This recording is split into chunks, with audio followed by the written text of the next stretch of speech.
नमस्कार साथियों, मैं कृष्णा राष्ट्रवादी।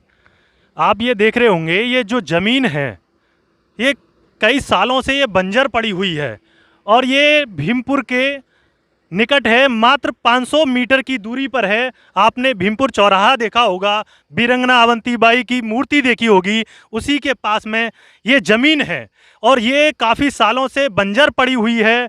ऐसा सुना जाता है कि ये त्रिवेणी संघ ने ली थी और यहाँ पर शुगर मिल की फैक्ट्री बनवाना चाहते थे और ये जो ज़मीन है लगभग 450 बीघा है। आप कैमरामैन एक बार इस पूरी ज़मीन को दिखाइए आप कि ये यहाँ पर काफ़ी सालों से पड़ी हुई है। इसमें बच्चे क्रिकेट खेलते हैं और रनिंग करते हैं, परंतु ये धीरे धीरे बंजर बन चुकी है। आप देख रहे होंगे इसमें कटीली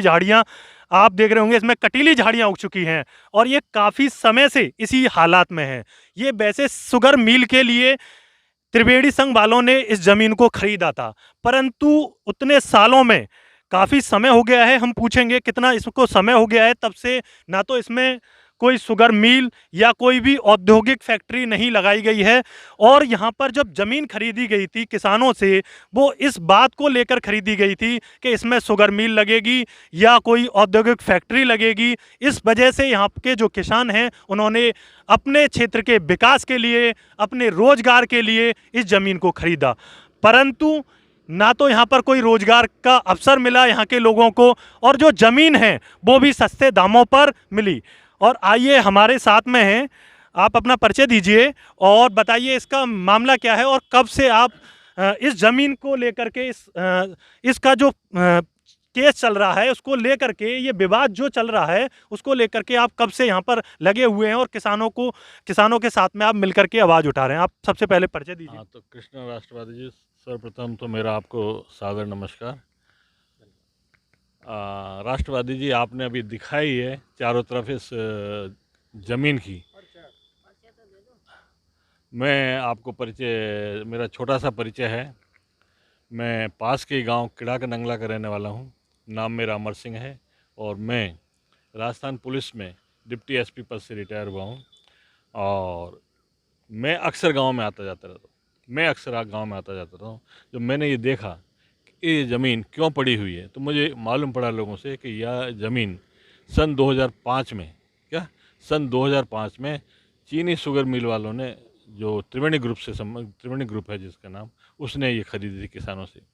और ये उन्हें आश्वासन दिया था कि इस पर चीनी मिल स्थापित की जाकर उनके बच्चों को, उनको रोज़गार दिया जाएगा, ठीक है ना, व्यवसाय दिया जाएगा। यहाँ लोगों के लिए काफ़ी अच्छा अपॉर्चुनिटी मिलेगी, मौका मिलेगा धंधे के लिए।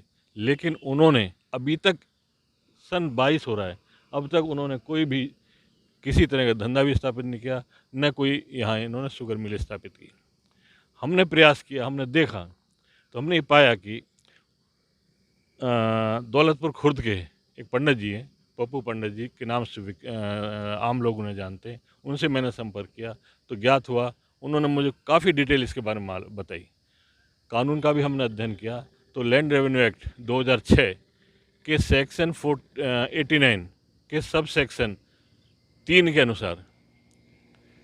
अनुसार इस पर निश्चित रूप से शुगर मिल वालों द्वारा एक फैक्ट्री, चीनी मिल स्थापित की जानी चाहिए थी, लेकिन उसने उस नियम की अवहेलना की है, जिसके लिए हम हाई कोर्ट गए हुए।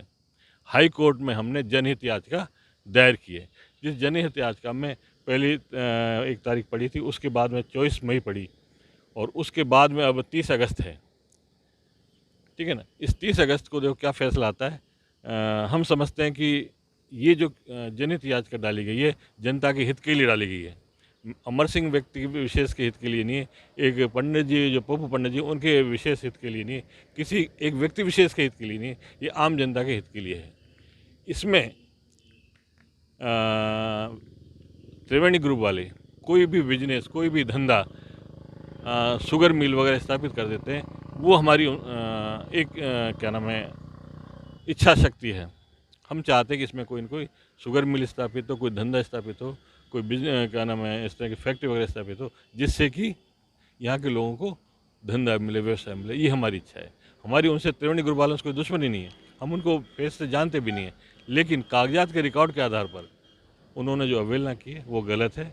उन्हें चाहिए कि जनता के हित में कोई न कोई यहाँ व्यवसाय, कोई न कोई मतलब धंधा, फैक्ट्री, शुगर मिल वगैरह स्थापित करे, जिससे कि आम जनता को यहाँ रोज़गार धंधा मिल सके। ये हमारी इतने सालों से ये काम नहीं हो पाया है, क्या आपको लगता है कि ये अब आवाज़ और आगे तक जाएगी?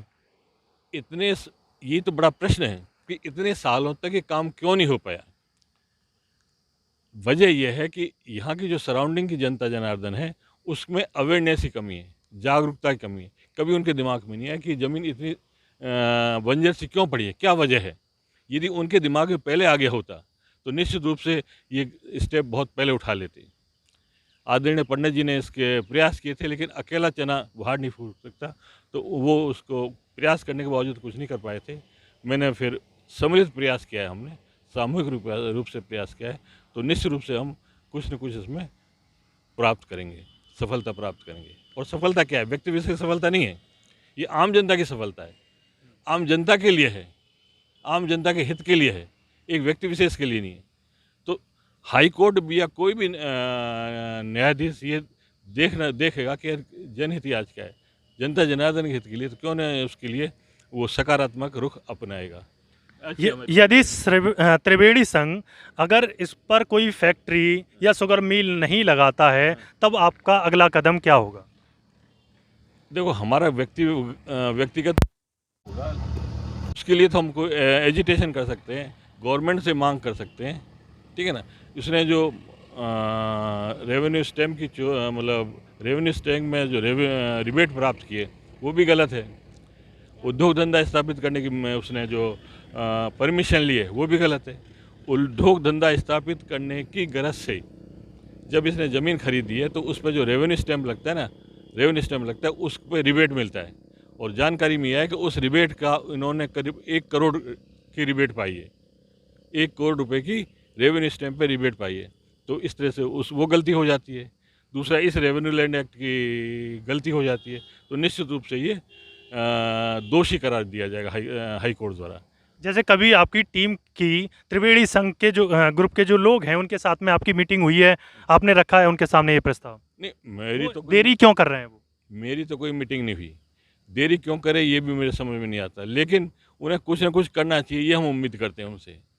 ऐसा क्या वजह है जिसकी वजह से वो अभी भी इसको लगातार इसको बंजर बनाए रखे हुए हैं, इस जमीन को? ये 2005 में त्रिवेणी ग्रुप वालों ने ज़मीन खरीदी थी किसानों को ये बताकर कि यहाँ पर हम चीनी मिल की स्थापना करेंगे।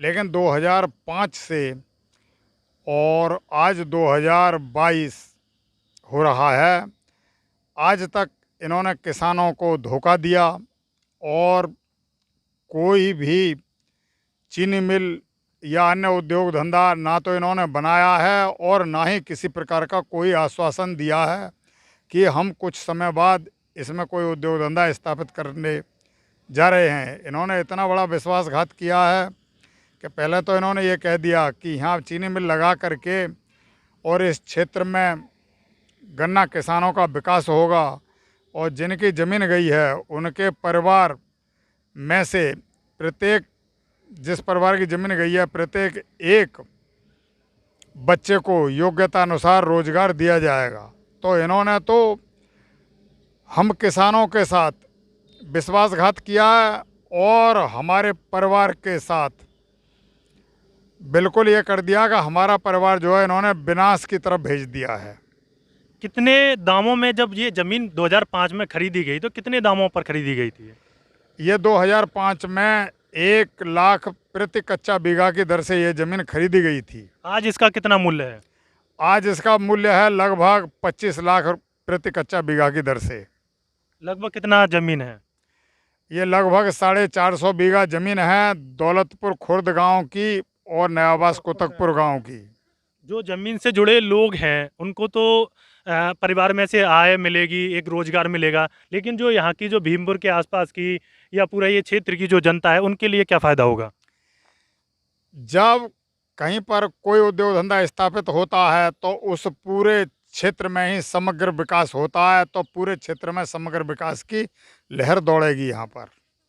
आप बताइए सर, अगर मानो ये जो किसान हैं उनके लिए तो फ़ायदा होगा, वो तो आवाज़ उठाएँगे, लेकिन आम जनता आवाज़ क्यों उठाए? उनको क्या फ़ायदा होगा जो क्षेत्र की जनता है?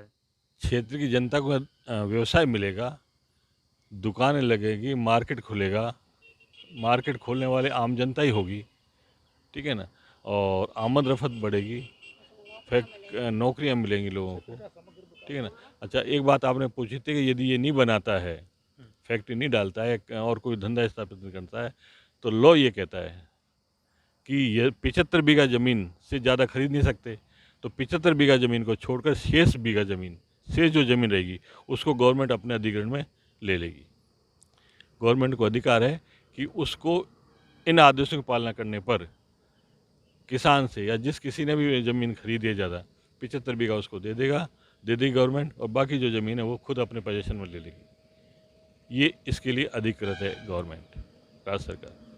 ये था चीनी जो मिल यहाँ पर लगनी थी उसका प्रकरण। और यहाँ पर आप देखेंगे, ना तो यहाँ पर 2005 से कोई भी कानूनी कार्रवाई हो पाई है, और ना ही जो त्रिवेणी संघ ग्रुप है उसने यहाँ पर ना तो शुगर मिल, ना फैक्ट्री और ना कोई अन्य औद्योगिक धंधा खोला है। यहाँ पर आपने देखा होगा कि बच्चे दौड़ते हैं, तैयारी करते हैं, क्रिकेट खेलते हैं, कोई भी राजनीतिक पार्टी की अगर कोई मीटिंग होती है, बड़ा फंक्शन होता है, तो बस सिर्फ उसके लिए ही ये ज़मीन यूज की जाती है। बाकी आप देख सकते हैं कि पूरा का पूरा ज़मीन ये बंजर पड़ा हुआ है। यहाँ पर जब किसानों से ख़रीदा गया था, वो इसलिए ख़रीदा गया था कि रोज़गार मिलेगा, हमारे क्षेत्र का विकास होगा। परंतु आप देख रहे होंगे इस पूरी ज़मीन को कि कैसे ये यहाँ पर जो उपजाऊ ज़मीन थी, कैसे इस उपजाऊ ज़मीन को बंजर बना दिया गया है। अगर इस क्षेत्र में चीनी मिल या कोई औद्योगिक धंधा लगता है तो हमारे क्षेत्र का विकास होगा, क्योंकि हमारे क्षेत्र से यहाँ डिवाई से मात्र 150 किलोमीटर की दूरी पर दिल्ली पड़ता है। और जैसे यहाँ पर औद्योगिक धंधे एक आएगा तो उसको देख करके और भी धंधे आने लगेंगे। इसलिए इस यहाँ पर ये चीनी मिल का बनना या कोई औद्योगिक धंधे का बनना बहुत ही ज़रूरी है। पूरे क्षेत्र से ये अपील की जाती है या उनसे ये बोला जाता है कि सब लोग मिलकर इस चीनी मिल की आवाज़ उठाएं, और जिससे हमारे क्षेत्र में कोई औद्योगिक धंधा आए। मैं कृष्णा राष्ट्रवादी कैमरामैन रोहित के साथ में जुड़ा रहूँगा। बहुत बहुत धन्यवाद। जय हिंद।